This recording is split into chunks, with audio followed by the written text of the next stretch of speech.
ሰላም ጤና ይስጥልኝ ክብራትና ክብራን የሄልዝ ኤዱኬሽን ቻናል ቤተሰቦች እንደምን አላችሁ? እኔ አለው እግዚአብሔር ይመስገን ደህና ነኝ። ዛሬም በጠቃሚና በአዲስ ፕሮግራም በድጋሜ ተገናኝተናል። በዛሬው የጤና ፕሮግራማችን ላይ የምንመለከተው የቫይታሚን ቢ12 ጉድለት ወይም ደግሞ እጥረት ሲከሰት የሚከሰቱ በርካታ ምልክቶችን፣ መንስኤዎችንናም በቫይታሚን ቢ12 የበለጸጉ አንዳንድ ምግቦችን በዚህ ቪዲዮ ላይ በስፋት የምነግራችሁ ይሆናል ማለት ነው። ይህ የጤና ትምህርት ታዲያ ለበርካታ ሰዎች በጣም ጠቃሚና አስፈላጊ ስለሆነ ሁላችሁም በቅንነት ላይክና ሼር በማድረግ ሌሎችንም አስተምሩ አሳውቁላለሁኝ። ከዚህ ቪዲዮ ጋር በተያያዘ ጥያቄ ካላችሁም ሀሳብ አስተያየት ካላችሁም በኮመንት ላይ አስፍሩልኝ። በቀጥታ ወደ ጤና ትምህርቱ የማልፍ ይሆናል። ቫይታሚን ቢ12 በሳይንሳዊ ስሙ ኮባላሚን በመባል የሚታወቅ ሲሆን በውሃ ውስጥ የሚሟሟ ወይም ደግሞ ወተር ሶለብል ቫይታሚን ነው። የሰውነትን ጤናማ አሰራር ለመጠበቅ አስፈላጊ የሆነ ቫይታሚን ነው። ለብዙ ተግባራት አስፈላጊ ከሆኑ 8 አስፈላጊ ቢ ቪታሚኖች ውስጥ አንዱ እንደመሆኑ መጠን አብዛኛዎቹ ያደጉ ሀገራት ዜጎች በቂ መጠን ያለው ቫይታሚን ቢ12ን ይጠቀማሉ። ነገር ግን አንዳንድ ሰዎች ቫይታሚን ቢ12ን ለመምጠጥ ይቸገራሉ፣ እናም ለእጥረቱ ተጋላጭ ይሆናሉ።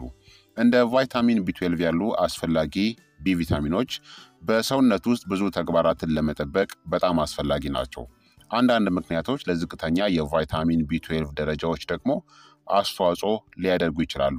እነዚህም እንግዲህ እንደ ዕድሜ፣ የምግብ መፈጨት ችግር፣ አመጋገባችሁ እናም የመድኃኒት አጠቃቀም ለቫይታሚን ቢ12 ጉድለት አስተዋጽኦ ያደርጋሉ።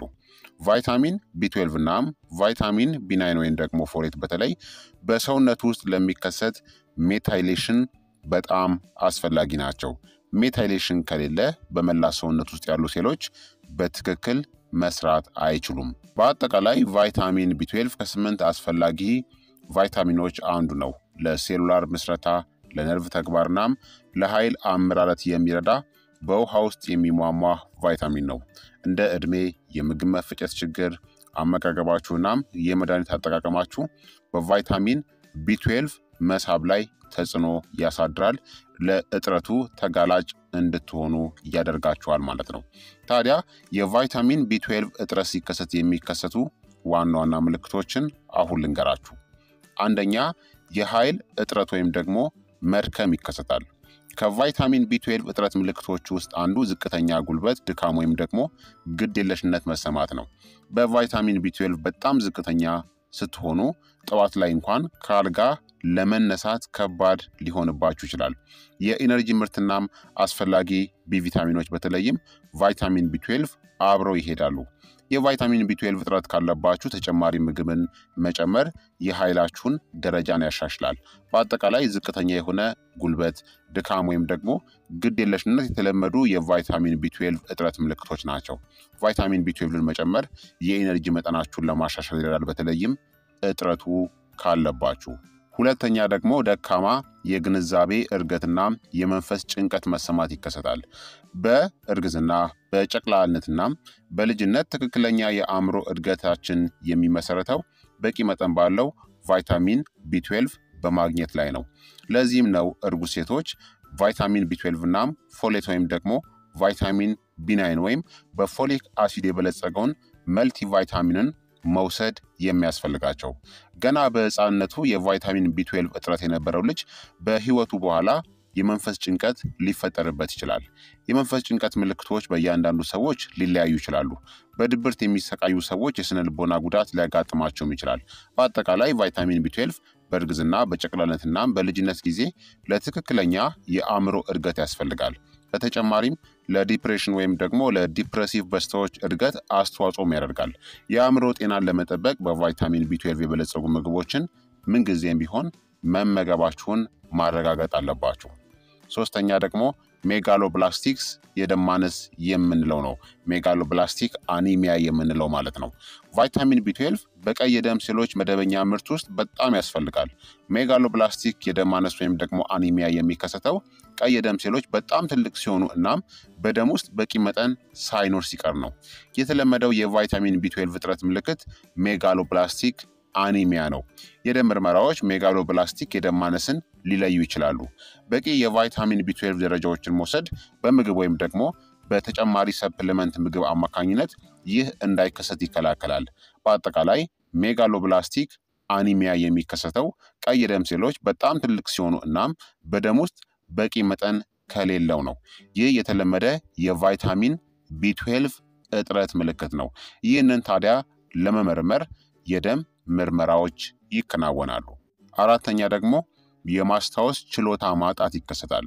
ዝቅተኛ የቫይታሚን ቢ12 መጠን የእውቀት ወይም ደግሞ የኮግኒቲቭ እድገትንናም ድብርትን ሊያስከትል እንደሚችል ሁሉ በማስታወስ ሂደት ውስጥም ትልቅ ሚናን ይጫወታል።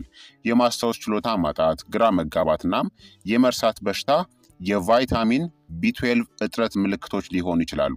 የማስታወስ ችሎታን ማጣት እንደ የመርሳት በሽታ ወይም ደግሞ የአልዛይመርስ በሽታ ያሉ የግንዛቤ መቀነስን አያካትትም።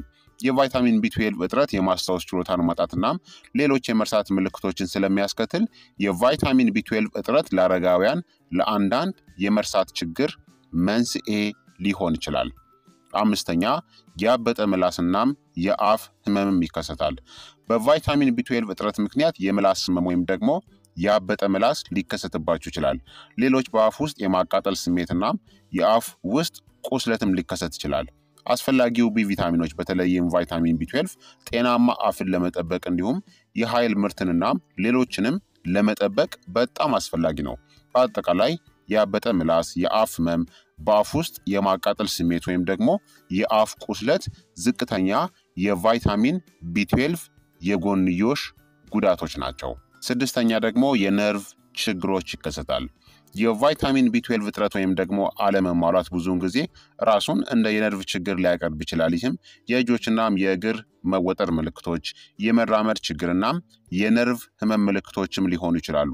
እንደ መርፌ የውጋት ስሜት ወይም ደግሞ የመደንዘዝ ስሜት የቫይታሚን ቢ12 እጥረት ላለባቸው ሰዎች የተለመደ ነው። ምክንያቱም የነርቭ ችግሮች ምልክት ነው። የነርቭ ሴሎች ስራ ለመስራት በቂ መጠን ያለው ቫይታሚን ቢ12 ያስፈልጋቸዋል። የነርቭ መጨረሻዎችን የሚሸፍነው ማይሊን ንጥረ ነገር ቢ12 እጥረት ባለባቸው ዝቅተኛ ሊሆን ይችላል። በቂ ማይሊን ከሌለ የነርቭ ችግሮች ሊቀጥሉ ይችላሉ። በአጠቃላይ እንደ እጆችና እግሮች መወጠር፣ የመራመድ ችግር ወይም ደግሞ የነርቭ ህመም ያሉ የነርቭ ችግሮች የቫይታሚን ቢ12 እጥረት ላለባቸው ሰዎች የተለመዱ ችግሮች ናቸው። የነርቭ ሴሎች ስራ ለመስራት ቫይታሚን ቢ12 ያስፈልጋቸዋል። የነርቭ መጨረሻዎችን የሚሸፍነው ማይሊን የቫይታሚን ቢ12 እጥረት ላለባቸው ሰዎች ሊጎድል ይችላል። ሰባተኛ ደግሞ ፈጣን የሆነ የልብ ምት ወይም ደግሞ ታኪካርዲያ የምንለው ይከሰታል። ፈጣን የሆነ የልብ ምት ወይም ደግሞ ታኪካርዲያ በቫይታሚን ቢ12 እጥረት ሊከሰት ይችላል። ምክንያቱም በቫይታሚን ቢ12 እጥረት ምክንያት በሚመጣው ሜጋሎብላስቲክ የደም ማነስ ምክንያት ቅድም እንደገለጽኩት እንግዲህ ሜጋሎብላስቲክ የደም ማነስ የቀይ የደም ሴሎች በጣም ትልቅ ሲሆኑ እንደ ማዞር፣ ድካምናም የምግብ ፍላጎት ማጣትንም ያስከትላል። ፈጣን የሆነ የልብ ምት ወይም ደግሞ የታኪካርዲያ ችግር ካጋጠማችሁ በሕክምና ሜጋሎብላስቲክ አኒሚያ እንዳለባችሁ ምርመራ ማድረግ ይኖርባችኋል።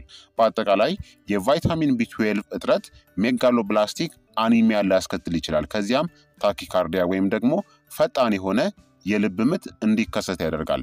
ሜጋሎብላስቲክ አኒሚያ ደግሞ ማዞር፣ ድካምናም የምግብ ፍላጎት ማጣትንም ያስከትልባችኋል ማለት ነው። ስለዚህ ክቡራትና ክቡራን ተመልካቾቼ በቫይታሚን ቢ12 እጥረት አማካኝነት እነዚህ ሁላ ምልክቶች ይከሰታሉ ማለት ነው።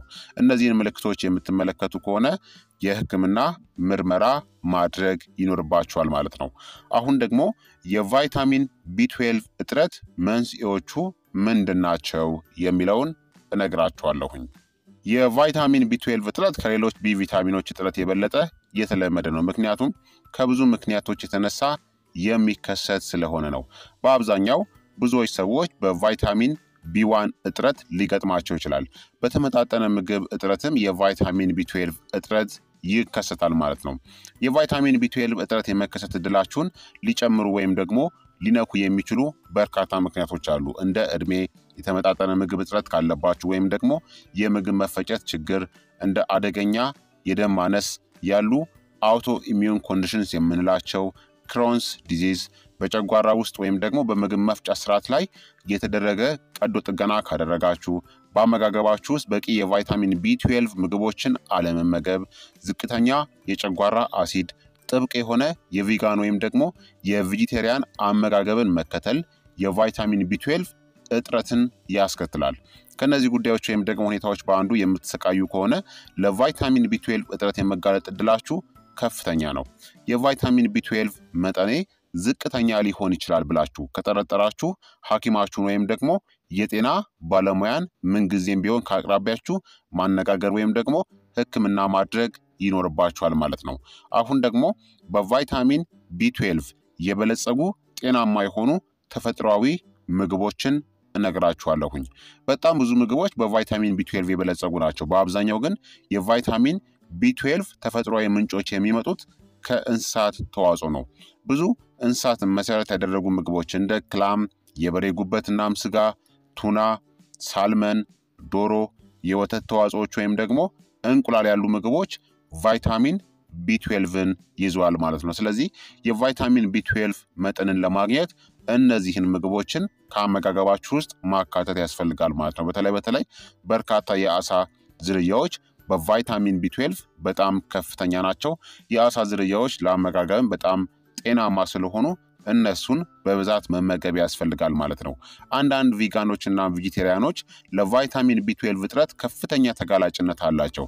አንዳንድ ቪጋኖች እና ቬጂቴሪያኖች ተጨማሪ ሰፕሊመንቶችን ወይም ደግሞ ምግቦችን ሊፈልጉ ይችላሉ ማለት ነው። ምክንያቱም ከተፈጥሯዊ አመጋገብ እነዚህን በእንስሳት ላይ መሰረት ያደረጉ ምግቦችን ስለማይመገቡ ለእጥረት ተጋላጭ ስለሚሆኑ ሰፕሊመንትን መጠቀም ሊኖርባቸው ይችላል ማለት ነው። በአጠቃላይ እንግዲህ ክቡራትና ክቡራን ተመልካቾቼ የቫይታሚን ቢ12 እጥረት በጣም ከተለመዱት የቢ ቪታሚኖች እጥረት አንዱ ነው። ብዙዎች ይህንን ወሳኝ ቫይታሚን በቂ ከምግብ አያገኙም። ምክንያቱም በአንጀት ህመም፣ በምግብ መፈጨት ችግር፣ በደካማ አመጋገብ እናም በሌሎችም በርካታ ምክንያቶች ጤናማ እና ሚዛናዊ በሆነ አመጋገብ በቂ የሆነ የቫይታሚን ቢ12 መጠን ማግኘት ትችላላችሁ። ስለዚህ ክቡራትና ክቡራን ተመልካቾቼ የዛሬው የጤና ትምህርቴ እንግዲህ ይህንን ይመስል ነበረ። እንደተማራችሁበት ተስፋ አደርጋለሁኝ። የቫይታሚን ቢ12 እጥረት ምልክቶችን በዚህ ቪዲዮ ላይ በስፋት ነግሬያችኋለሁኝ። እንዲሁም ደግሞ በቫይታሚን ቢ12 የበለጸጉ ምግቦችን እናም መንስኤዎችን በዚህ ቪዲዮ ላይ ጠቀስ ለማድረግ ሞክሬያለሁ።